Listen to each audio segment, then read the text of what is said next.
Magandang araw sa mga tagapakinig. Ako nga pala si Greg, 26 years old, isang janitor sa isang paaralang pampubliko.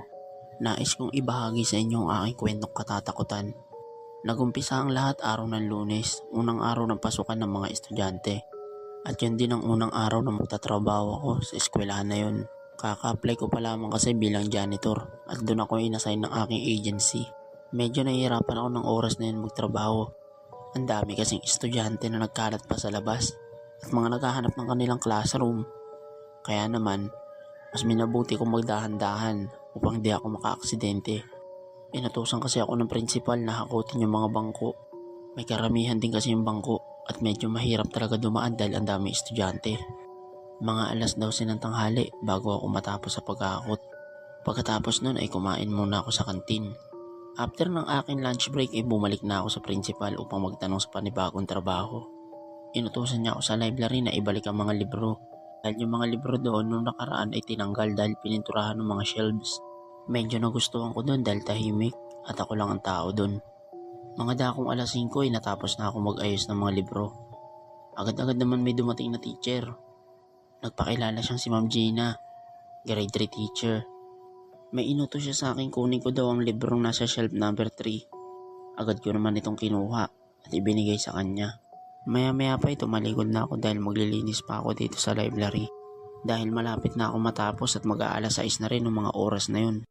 Nang biglang may narinig akong pumapaswit. Hinahanap ko yung pumapaswit pero di ko makita. Paswit siya ng paswit mula sa likuran ko. Hindi ko talaga siya makita. Hindi ko alam kung saan banda yun. Sa tansya ko, mga 3 minuto siya bago ulit siya pumaswit. Maya-maya pa, may narinig ako naglalakad papalapit sa akin. Agad ako humarap para tignan. Pero pagkaharap ko, wala naman tao. Medyo kinikilabutan na ako ng mga oras na yun. Dahil medyo matatakotin din ako. Tinatatagan ko na lang ang loob ko dahil kailangan ko ng trabaho. Nung isasara ko na yung library, parang may nakita akong tao sa loob. Kaya agad akong pumasok upang tignan. Pagkalapit ko doon sa shelves 3, nakita ko si Ma'am Gina. Nakatingin lang siya sa akin. At sabi niya, binalik niya lang daw yung librong hiniram niya kanina. Hindi ko alam kung saan siya dumaan. Pero isa lang ang sigurado ko. Talagang wala naman dumaan sa pinto. Dahil kahit naglilinis ako sa baba, nakikita ko kung may paang dadaan doon. Sinabi ko kay Ma'am Gina na kailangan na namin magmadali dahil sasarado ko na ang pintuan. Sabi niya sa akin, medyo magtatagal pa daw siya doon kaya iwanan ko na lang ang susi. Siya na daw ang bahalang magsara nun. Pumayag naman ako at iniwan ko ang susi sa table. Bumaba na ako at dali-dali na ako pumunta sa security guard upang magpa-check ng bag. Kinabukasan, pagpasok ko, sinabihan ako ng gwardiya kung bakit daw hindi ko sinara ang library. Laking pagtataka ko. Ang sabi ko, sinabi ni Ma'am Gina na siya na daw ang magsasara ng pintuan. Nagtaka ang security at sinabi sa akin na pinapatawag daw ako ng principal. Agad naman ako pumunta sa principal office. Pagkarating ko doon, pinaupo ako ng principal at hindi naman siya mukhang galit. Ang sabi niya sa akin, nakita mo pala si Ma'am Gina. Tumango naman ako at sabi ko, opo.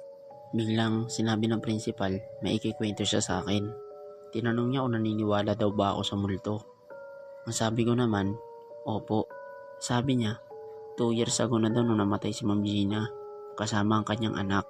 Doon mismo sa library kung saan ako nagtatrabaho kahapon. Walang awa daw pinagbabarilang mag-ina doon. Ang suspect daw ay asawa ni Ma'am Gina. Nalaman daw kasi ng asawa ni Ma'am Gina na meron siyang kabit na janitor. Na pinatotohanan naman ng principal. Medyo mahilig daw kasi si Ma'am Gina sa mga janitor, maipag-usap. Kaya naman mabilis itong ma-attract sa mga janitor. After daw malibing nito, nag-umpisa na daw mga pagpaparamdam sa library. Minsan daw may pumapaswit sa kanila sa library kahit wala naman tao. Madalas na may nagpaparamdam doon kapag mag-isa ka lang daw sa library. Ayon sa kwento-kwento, may 2 daw estudyante doon. May pumapaswit daw sa kanila. At paglingon daw nila, nakita daw nila yung bata. Tuwang-tuwa daw at parang nang-aasar. Kinilabutan daw yung 2 estudyante kaya tumakbo palabas. At yung nangyari daw sa akin ay hindi na bago. Kapag may bago daw janitor, lagi daw nakikita nito si Ma'am Gina at lagi daw nitong inuutos na kunin ang librong science. Dahil sa libro na yun, may nakasulat daw sa likod. Doon daw isinulat ni Ma'am Gina ang confestation niya sa kanyang pangangaliwa. na yung pangalawang anak nila ng mister niya ay hindi sa mister niya, kundi sa janitor na dating kalaguyo niya. Simula nun, pinagtirik ko ng kandila si Ma'am Gina upang hindi niya na ako gambalain. Yun daw kasi ang kailangan dun, sabi ng principal, at yun din daw ang ginawa nila. At simula nun, hindi na rin daw sila ginambala. Maraming salamat sa pakikinig ng aking kwento. Sana nagustuhan nyo at paki-comment na lang kung gusto nyo pa ng kasunod na kwento. Salamat.